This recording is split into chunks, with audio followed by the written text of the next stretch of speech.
we always start off with our Asian session. Our Asian session, what's the purpose of the Asian session? So the Asian session has a purpose. It simply builds liquidity.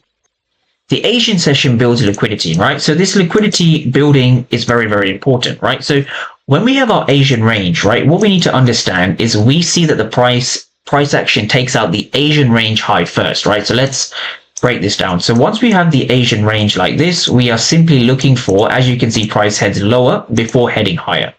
So what we can see over here is quite fascinating, where we see the Asian low that gets swept. We see the Asian low that gets swept.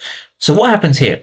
What is the purpose of the market doing this? Because the market here, we're going over a power of 4, not a power of 3. We're going over a power of 4, which is important to understand. So we have our text over here. So this is the enticement of early sellers. This is what entices early sellers into the market. And the way we can see that is because price has taken out the Asian range low.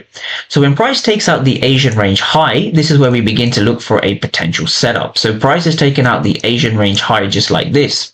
So now that we're above the Asian range high, what this means by default is we're above the daily opening. So the daily opening is all the way down here.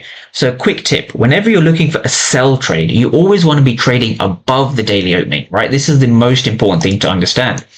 So let's kind of break this down a little bit again, right? So what we have over here, let's go down to the 5-minute time frame. So on the 5-minute time frame, we're looking for an order block to take a potential trade from, right? It's really that simple. An order block is where you want to be trading from.